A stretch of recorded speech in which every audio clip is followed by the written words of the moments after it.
Salut à tous les amis, on se retrouve pour la vidéo du mercredi, la seconde de la semaine. Vous en avez l'habitude, maintenant le mercredi, on se fait un petit débrief sur la carte à venir, celle de la nuit de mercredi à jeudi. Nous aurons 10 matchs au programme et là il y a quand même un sacré beau programme pour aujourd'hui, avec de très belles affiches, notamment un Philly Dallas. Espérons que Joe Embiid et Harden soient là pour assurer le spectacle. Chicago Lakers, et pour terminer la carte, ce sera un Minnesota Phoenix, donc de très gros matchs. Le suspense est à son comble. En plus en NBA, il ne reste que quelques jours avant la fin de la saison régulière. Le suspense est à son comble, que ce soit dans la conférence Est ou dans la conférence Est, surtout dans le top 10. Et à l'Ouest, c'est plus pour la répartition des places 4, 5, 6, 7, 8.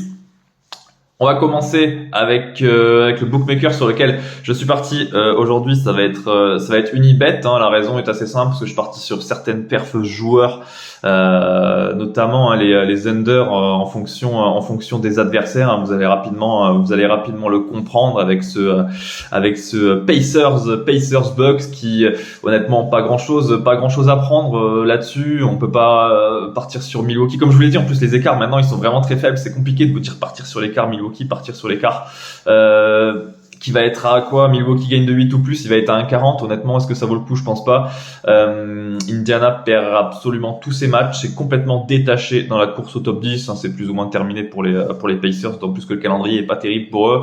Là, en plus, ils vont jouer des Bucks qui eux veulent prendre cette première place.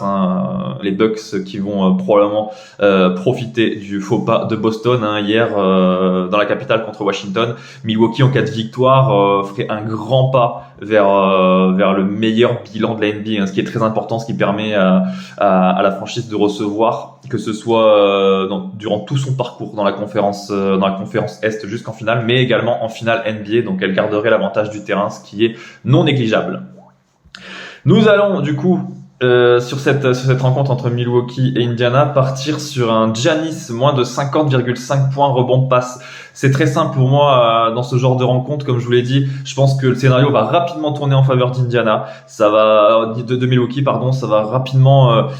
Je pense que le débat va être plié rapidement. Giannis, c'est trop d'impact dans la raquette d'Indiana, mine de rien, malgré certaines absences. Et je pense que 50,5 c'est quand même un sacré pic. Et voilà, comme je vous l'ai dit, si Milwaukee gagne de 20 à 25 points, Giannis, il va être mis de côté, il va être mis au repos, il risque fortement de jouer moins de 30 minutes, ce qui réduirait fortement son impact logiquement. Donc Giannis moins de 50,5 points rebond passe. Notre deuxième rencontre dans cette soirée NBA, Nets Rockets. Là, je vais partir sur la même type de cote.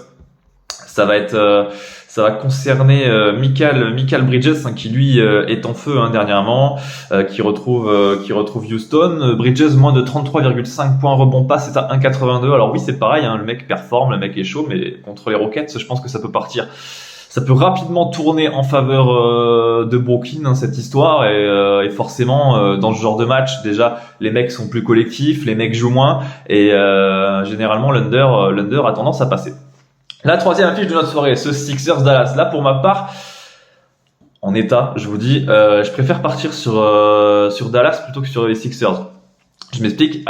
Chez les Sixers, on va avoir Embiid et Harden incertains. Embiid a de fortes chances de revenir.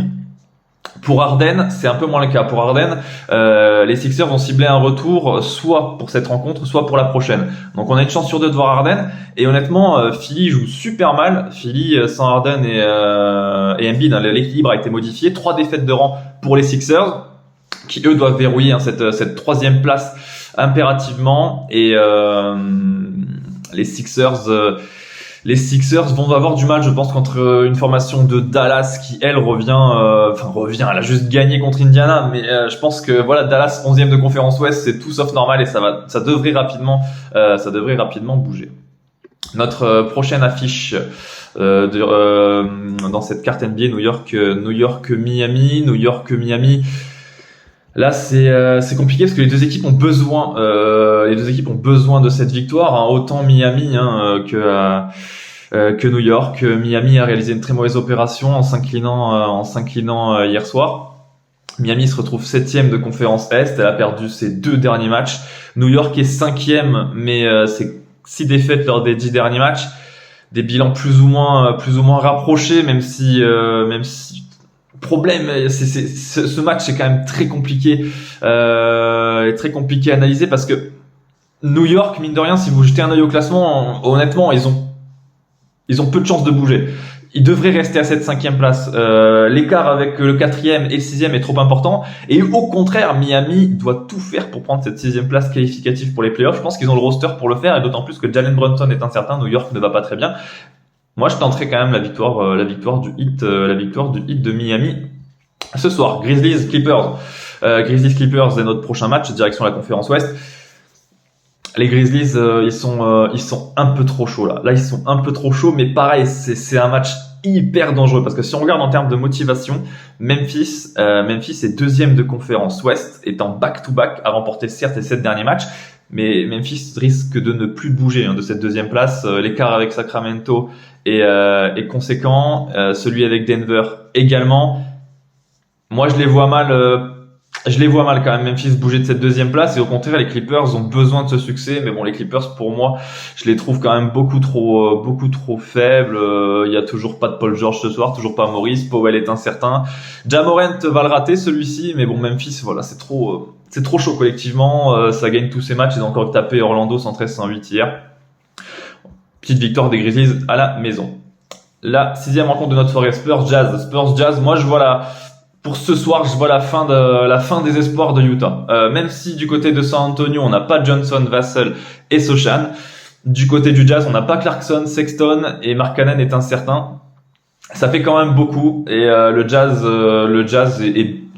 c'est un peu comme Orlando. À l'Est, ça va bientôt être officiel. Ils vont bientôt plus du tout jouer. Ils ne seront plus dans la course au top 10 prochainement. Le Jazz, on le sait, c'est pas une franchise qui a un intérêt particulier à remporter ce match. Moi, je pense qu'ils sont capables de le perdre, celui-ci, face à des Spurs qui réussissent plutôt bien à la maison. Bulls Lakers, la revanche du match de dimanche dernier, 21h30. Tous les Bulls s'étaient largement imposés dans la crypto.com arena. Là, cette fois-ci, moi, je vois bien la revanche quand même des Lakers de LA. Tout simplement, ils n'ont pas le choix. Ils ont tout simplement pas le choix, les Lakers. Ils se retrouvent à la 9e place de la conférence Ouest. Et admettons que Dallas remporte son match, les Lakers, ils vont perdre une place. Si le Thunder, idem pour le Thunder, idem. C'est trop dangereux. Elle est trop dangereuse, cette conférence Ouest. Ils sont tous dans l'obligation de remporter les matchs. Idem pour Chicago. Mais Chicago, mine de rien, cette 10e place, elle est verrouillée. Chicago, maintenant, ne peut que se rapprocher du top 8, éventuellement, même si ça va être super chaud. Chicago, cette 10e place, elle est plus ou moins verrouillée. Attention quand même à Washington qui a gagné Boston hier. Mais moi, pour ma part, je vois bien les Lakers. Attention, LeBron est incertain, mais c'est une incertitude comme il l'a eu durant quelques mois en NBA. Ça veut dire que LeBron va jouer. C'est probablement par mesure de précaution. Nous arrivons à la fin de cette carte en NBA. Nous allons avoir 3 matchs encore au programme. Thunder Pistons. Comme je l'ai dit, pour les Lakers, si imaginons le Thunder gagne ce soir, ce qui devrait être le cas contre Détroit, et si Dallas gagne contre les Sixers, les Lakers peuvent se retrouver, ils peuvent passer de la 9e à la 11e place. Donc voilà, ça rajoute encore un peu plus de crédit à ce pronostic en faveur des Lakers. Bon, Thunder Pistons. Honnêtement, moi, OKC est en back-to-back. Alors oui, ils veulent jouer les playoffs, mais ils sont en back-to-back et ils viennent de perdre contre une très faible équipe de Charlotte hier soir, 134-137. J'ai envie de tenter le Détroit plus 13, ça me paraît très large. Détroit n'est pas en back-to-back. Alors oui, il y a toujours de grosses blessures du côté de Détroit, notamment celle de Bogdanovic, Burks, McGruder, Stewart. Mais finalement, le 5 est plutôt cohérent avec Killian Hayes, Jaden Ivey, Marvin Bagley, James Wiseman. Moi, je pense que le plus 13 est possible face à une équipe en back-to-back qui vient de perdre contre Charlotte quand même assez lourdement. Nous arrivons à nos deux dernières affiches de la soirée. Blazers Kings. Bon là, vous l'avez peut-être suivi, les Blazers, ça y est, ils ont stoppé la saison, c'est terminé, on se retrouve l'année prochaine. Lillard ne rejouera pas cette année par mesure de précaution, notamment parce qu'il n'y a plus d'enjeu.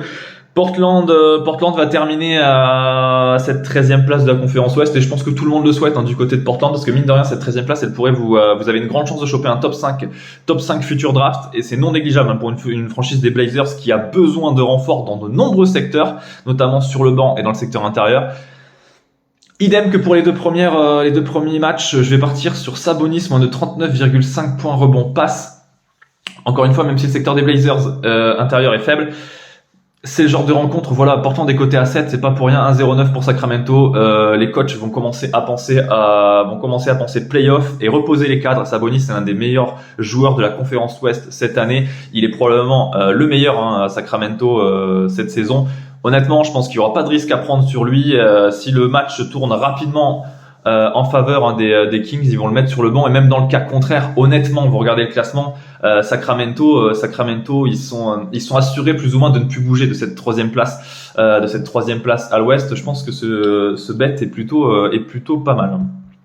La dernière affiche de notre soirée, comme promis, Phoenix, Minnesota. Bon, là, c'est une très belle affiche, une très belle affiche à l'Ouest. Les Suns sont 4e, les Wolves sont 7e.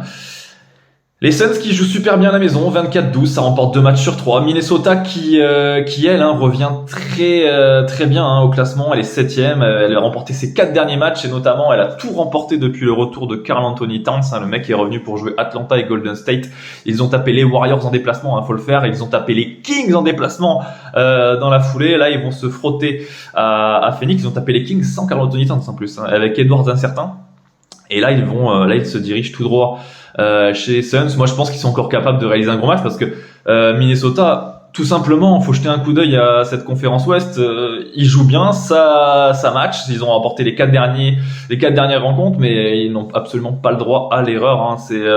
C'est un peu ce qui fait le charme de cette conférence Ouest lors de ces 2 dernières semaines. Plus personne n'a le droit à l'erreur et Minnesota doit continuer à gagner. Elle doit continuer à gagner et prendre des matchs pour se rapprocher éventuellement de la 16e place. Elle serait à égalité avec les Warriors en cas de victoire. La 6e place est directement qualificative pour les playoffs. Elle vous évite les play-ins. Je pense que Minnesota a tout intérêt à remporter cette rencontre. En tout cas, le bon match des Wolves est plutôt bien coté. Plus 6 à 1,80. Voilà, j'en ai terminé. N'oubliez pas que les jeux d'argent sont interdits aux mineurs, qu'il ne faut pas miser des sommes que l'on n'a pas.